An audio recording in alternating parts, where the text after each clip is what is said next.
advice I could give is, number one, be prepared for a lot of rejection. If you're ready for rejection, if people say, no, I don't want it, no, it's not going to work, no, this is crazy, whatever, if you're prepared for it, it's not going to let you down. Learn from your failures. I had a lot of failures along the way, even with my patron, Paul Mitchell, but we learn from those things and we get a lot better.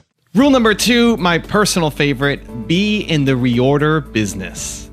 Any business you're in, whether it's a service or whether it's a product, or anybody you work with that has a product or a service, always make sure that your product or your service is of the highest quality you could ever make it, because you do not want to be in the selling business. You want to be in the reorder business. Granted, you've got to tell somebody what your idea is and how it's going to cure something they may need. But the quality has to be so good that after that, they want to reorder it, or if it's a one-time item, tell friends about it.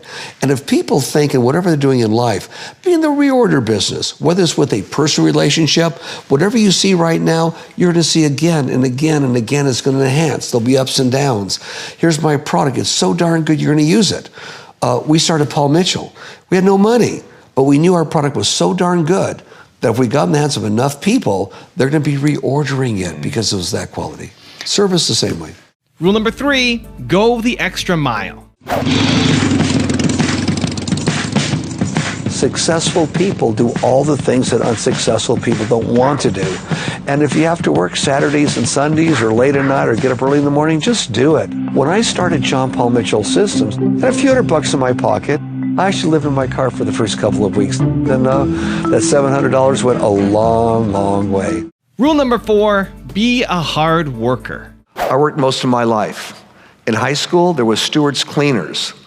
After school would go there, I would put the drape on the hanger, the sleeve on the hanger, and the janitor of all the cleaners. Clean everything up.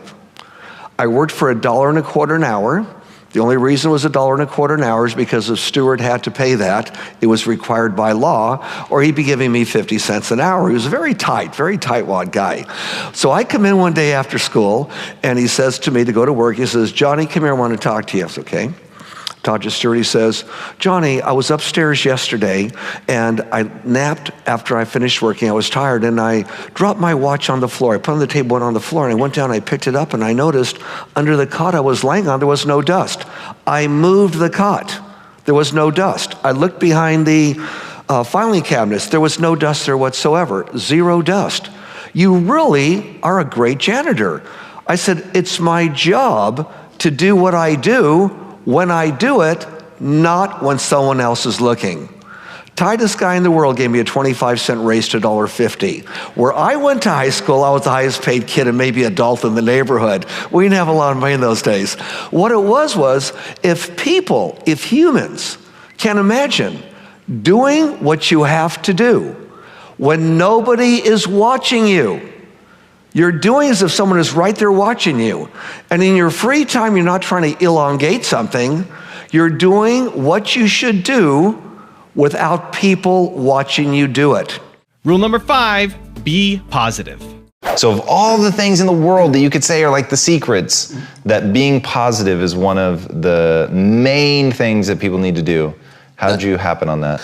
In life, whether it's personal or people around me, when you see people that are positive, that look at something good and something bad that took place, they move along in life faster, they're better, and people want to be around these people.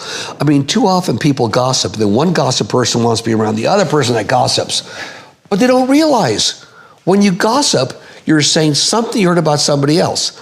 You're telling everybody, what if part of it was wrong?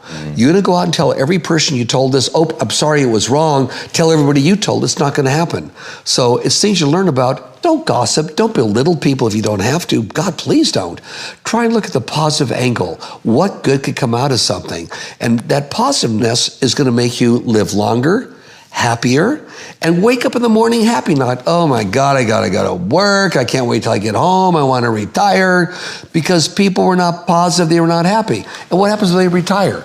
They hate their job, they retire, 3 or 4 years later they're dead because they have nothing to do.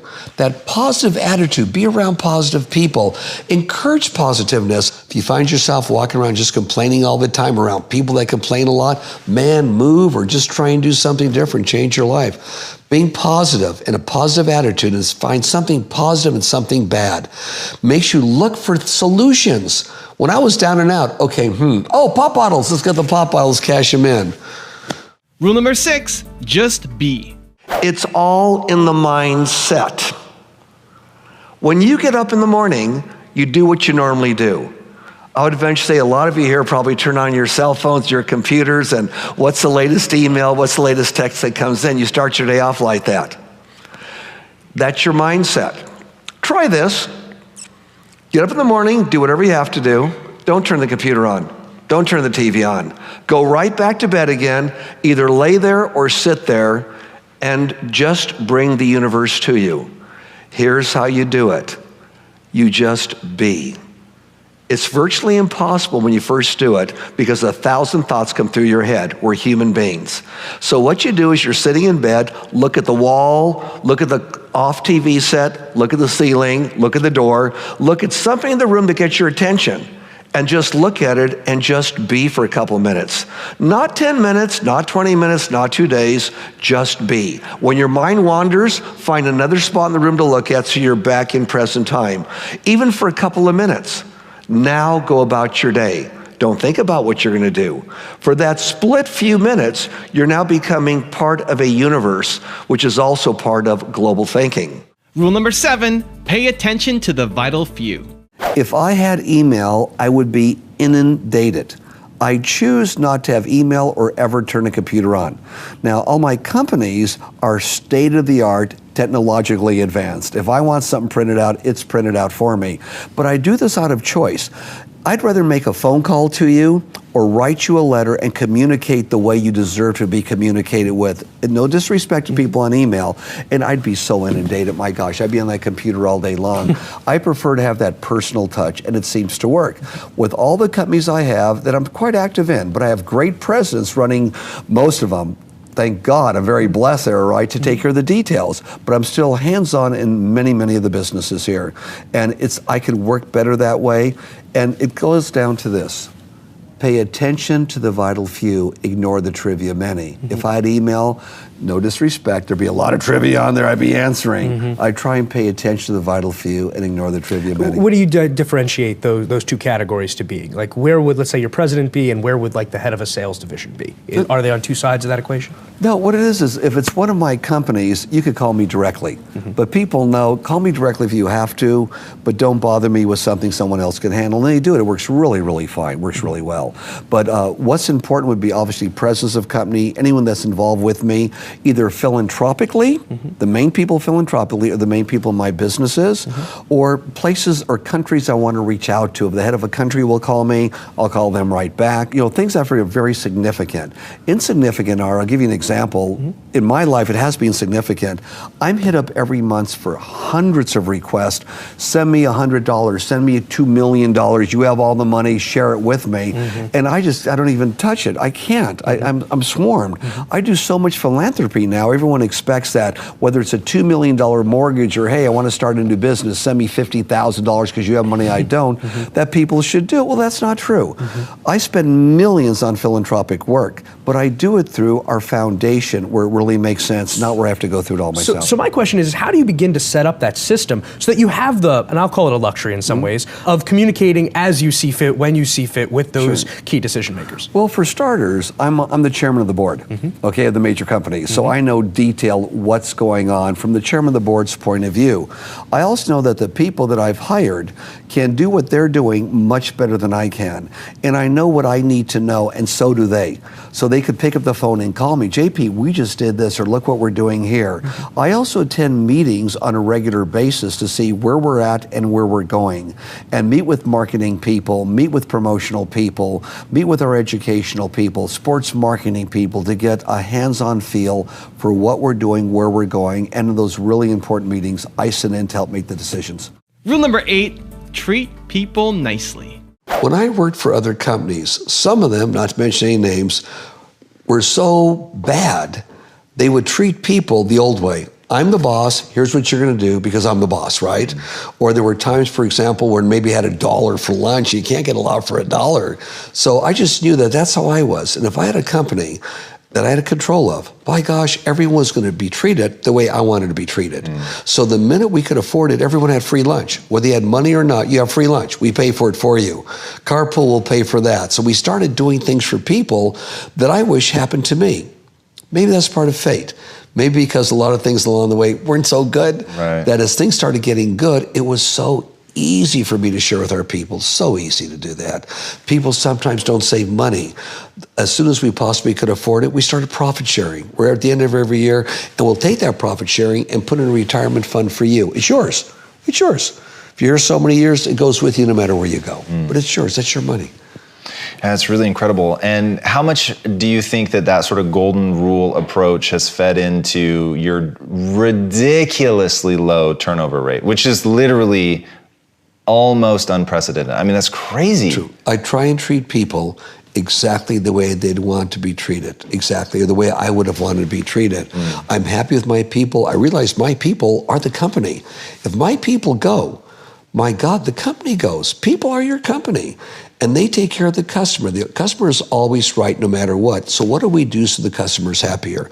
If somebody's unhappy, we try and discover why. And because you treat people this way, and we love them. You walk in our company, it's love. If you go to the front desk here in Century City, this girl just has the biggest smile saying, "Hi, welcome to John Paul Mitchell Systems." She loves what she does. Our big problem is we don't have turnover. We have so many people want to work for us, and the thing is, you got to wait for somebody to die. Now, as we grow, we'll add 1 or 2 on, obviously, at a time. Sure. And we're pretty big now because we're in 96 countries. Yeah. It's how you take care of people anywhere in the world. You don't boss them around. You include them in what you're doing.